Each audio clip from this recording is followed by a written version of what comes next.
ANC President Cyril Ramaphosa will today join thousands of congregants and church members of the St. Engenas Zion Christian Church at Moria in Limpopo. Now, thousands of pilgrims are converging after 3 years without the Easter church pilgrimage. This was due to the COVID-19 pandemic. Let's take you now to Phemani Baloyi, who joins us for an update. Good morning to you, Phemani. Thank you so much for your time this morning. So, what time will the Easter service start?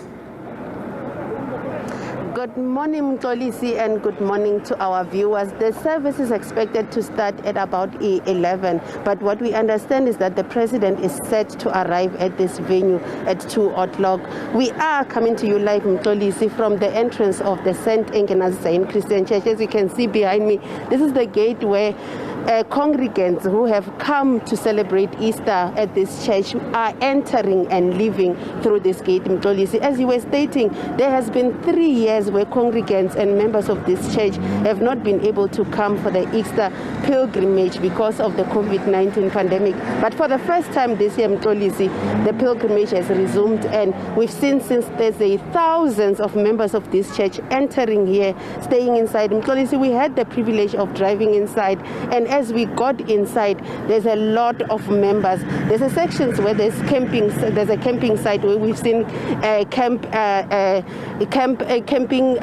tents where people have been sleeping since Thursday, or even some from Friday, where they've been camping here the entire weekend. There's a section where there's a play area for children. It's been cordoned off. It looks safe, and the children seem to be, playing under supervision of adults. And also there's parents just staying around the area. But I must also state, Mtolisi, as you see me wearing my mask and also my duke on and also the jacket, as a requirement of this church, women are expected to wear their dukes and have their jackets on. But due to COVID-19, everybody who enters these premises should have their mask on. And as we entered, Mtolisi, we had to go through the normal COVID-19 questionnaire, where you had to either indicate whether you had been vaccinated, and if not, you should have a COVID test that tested positive that is not older than 5 days. So we've been told by the church that there will be strict adherence to COVID-19 protocols to ensure that, no one comes from this church carrying the virus, Mtolisi. President Cyril Ramaphosa is expected to get here at 2. We are not yet sure if the president will be able to take to the podium, but we do know that the bishop will be delivering his Easter sermon. We're not yet sure when that will be, but we know that this church usually ends at around 5 p.m. So we know that from the time that the president arrives, there'll be a normal church service where the church will, deliver the Easter sermon to its members who are eagerly waiting, who've been here since as early as Thursday. And as I stated, inside Mtolisi, there's hundreds of buses that ferried people from all over the country, but also some from outside the country, people from as far as Mozambique, Malawi, and other neighboring countries who are members of this church, who have been coming to this annual pilgrimage, and we're just waiting for the past year for this pilgrimage to resume. But as you saw yesterday, Mtolisi, we have also been speaking around people who live in and around this area, just to find out how this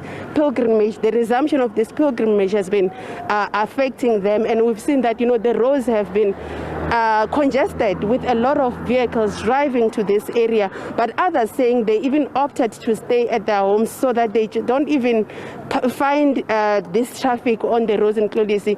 We'll be keeping an eye inside this church as the president is expected to arrive at around 2, and we'll see if the president will be able to speak to us and other media houses that have come to this church to see him attending this Easter service in Mtolisi.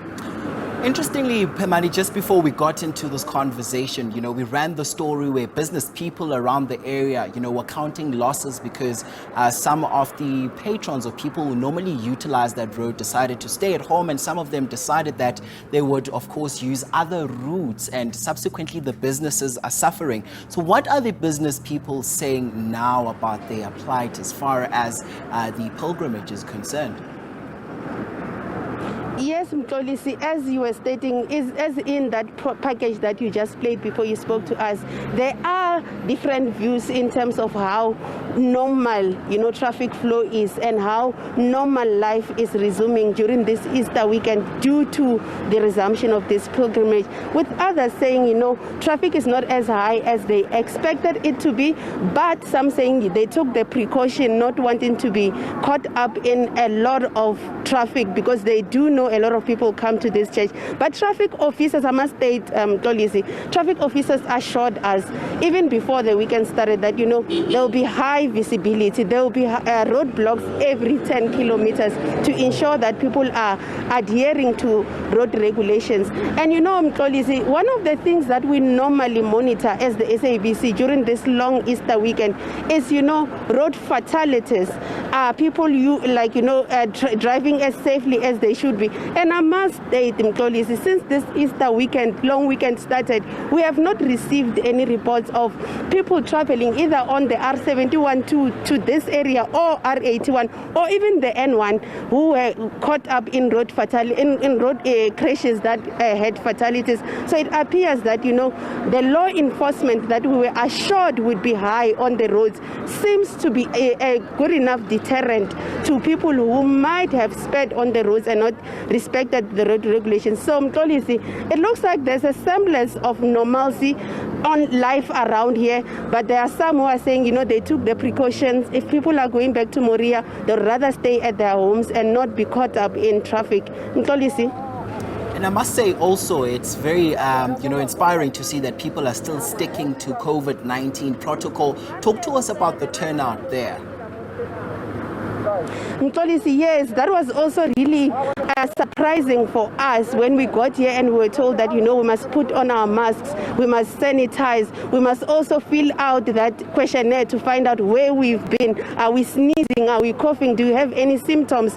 But the turn-up, Mxolisi, inside is quite massive. And everybody that we've seen has their mask on. Everybody is keeping their social distance. Everybody looks like they have their little sanitizer hidden somewhere there. So there's a lot of people inside, but I must state, everybody's adhering to all this. And I must also state, Mxolisi, Premier Stanley Mathabata has driven into the facility, and we've also seen him being sanitized, being checked for his temperature, also filling in that questionnaire. So it looks like there will be strict adherence to ensuring that, there is no spread of the COVID-19 virus. Mxolisi?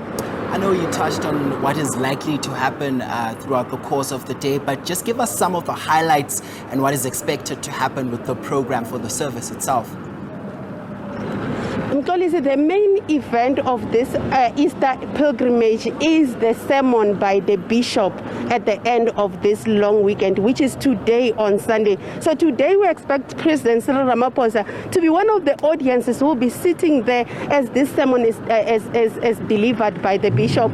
But also, there was a media request on our part. Will the president be allowed to at least say a word or two so that as the media we get to capture that? But we have not received any response to that. So chances are there's going to be the normal church program that I think is scheduled to start at around 2 and it's scheduled to end at around 7. But we will be monitoring, ensuring that even if the president does not have a moment to speak on that podium, we as members of the media get a moment just to chat with him about his experience today as somebody who attended this Easter sermon.